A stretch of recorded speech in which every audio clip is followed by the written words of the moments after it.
Hello and welcome to Edinboro Essentials, where we bring you the biggest headlines from around campus. I'm Sabrina Bootz. And I'm Zemanek, and let's get into our top stories tonight. To the excitement of many, this past Saturday, Sean Kingston and 303 performed at the Macomb Fieldhouse. This was the first spring concert since the COVID-19 pandemic. Kingston and 303 performed a library of their most well-known songs, which includes Beautiful Girls, Take You There, and My First Kiss.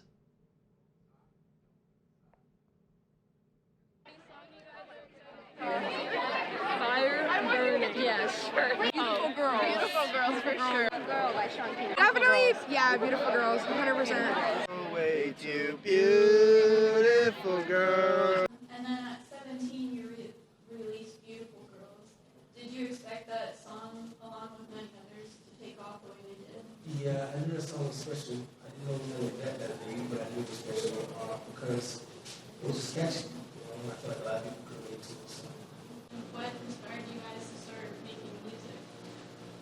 For us, we actually met in college too. That's why it's so fun for us to play college shows, and it was just a hobby. It was just so much fun. We would go to local hip hop shows and local shows. We were raised in very musical households, and so when it came to playing music, it was just a fun outlet to counterbalance our schoolwork, and we were fortunate enough that it developed into a career.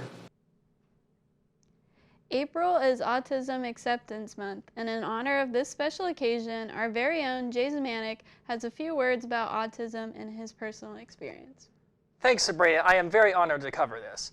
I have autism for my entire life, and I've learned a lot the past 23 years, and I'd like to educate you on the do's and don'ts about autism.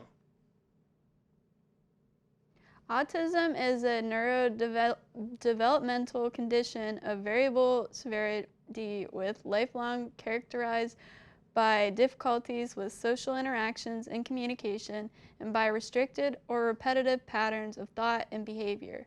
About 1 in 36 children in the United States have this condition, and boys are 4 times more likely to be diagnosed than girls. Autism is commonly known as a disorder or disease, but it's better classified as a spectrum because each person on it is different. Some side effects may include stimulating or stimming, lack of communication, and drastic changes in behavior. Here are some things that I have experienced a million times that may benefit you or someone you may know who has it.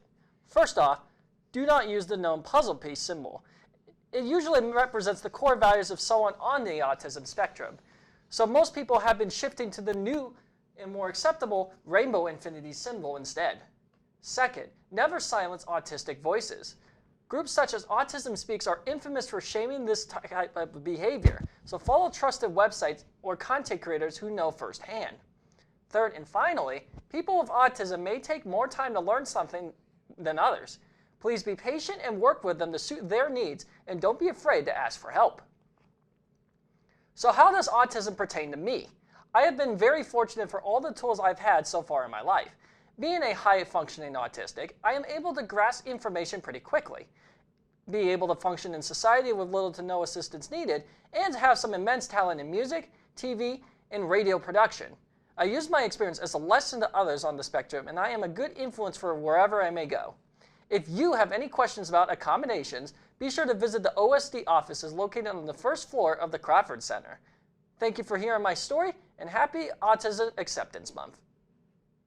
The Communication and Journalism Department hosted an evening of celebration last Thursday. Communication and Journalism Day featured a panel of high-achieving department alumni that discussed their journey to their careers. Following the panel, dinner was served, and Jessica Gray, the Chief Development Officer for the Erie United Methodist Alliance, gave a keynote address on how Edinboro prepared her with skills she uses every day in her career. So in closing, 223, I want to challenge all of you in this room. How are you going to improve your individual commitment to those that you support and serve, especially our leaders, even your colleagues?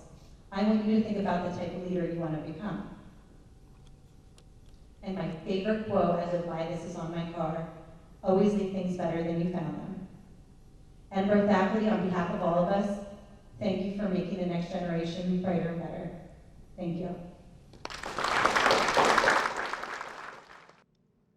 On Wednesday in Pogue, a panel was hosted by domestic violence advocates Kara Swager and Amanda Cox on toxic relationships, its effects, and the red flags to look out for.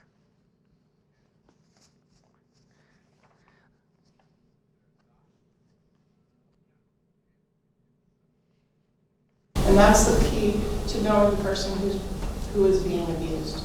They're always second guessing themselves or saying, well, I know he doesn't like that thing I hate the most. I knew, I should have known I wasn't allowed to do that. As soon as I hear I'm not allowed to do something in an adult relationship, my red flags go way up. A Cornell professor delivered a bioethics lecture on Friday. Dr. Joseph Finns discussed the birth of bioethics and the contributions of the late Yale Divinity School professor Dr. James Gustafson. He discussed the early works of the founder of Edinboro's Bioethics Institute, Dr. James Drain. Are you looking for something fun to do this weekend? Well, we got you covered. Edinboro's event planning class and ACE Club will be hosting the annual Borough Fest this Saturday, April 22nd from 11 to 4. The event will provide fun for all ages, from kids, games, and crafts to a cornhole tournament and spike ball. Spend some time this weekend listening to live music, trying some tasty food, and visiting some adoptable furry friends at Borough Fest. Penn West Edinboro students and faculty can receive discounted tickets to upcoming Seawolves baseball games at UMPC Park in downtown Erie. Just show your campus ID at the ticket window on April 25th to 30th, May 9th through 14th, or May 23rd through 28th for a $5 discount for the game tickets. For more information, log on to mlb.com/erie/tickets. And now we are going to send it over to Richie Armagost with this week's sports.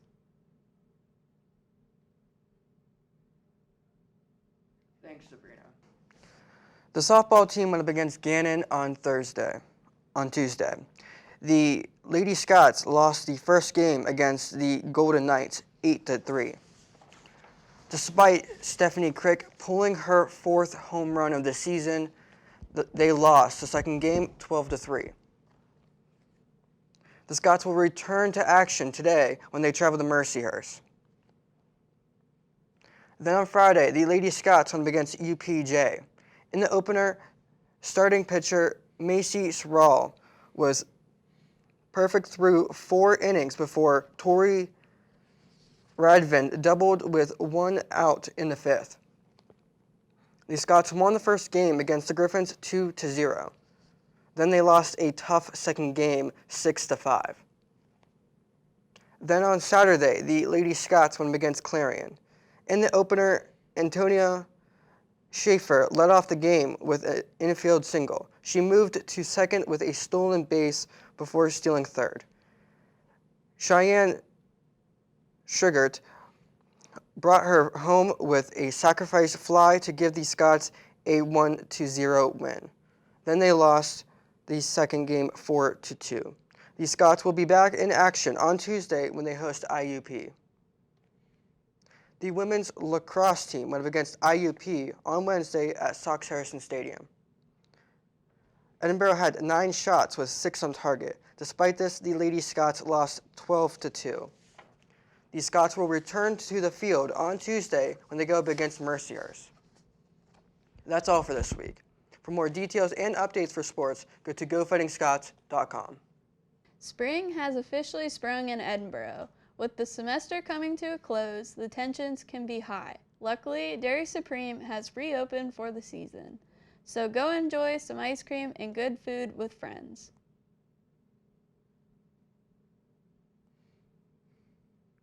So I wanted to say about that Dairy Supreme, what is your favorite flavor of ice cream? Mine's personally double chocolate. That's a good choice, but I'd have to say chocolate chip cookie dough for me. Ooh, that is a very good one. Very tasty. So head out to Dairy Supreme to get your awesome ice cream. Unfortunately, that is all we have for this week. As finals are revving up, make sure you have some time to wind down during your free time. And thank you for watching Edinboro Essentials, and we will see you here next week.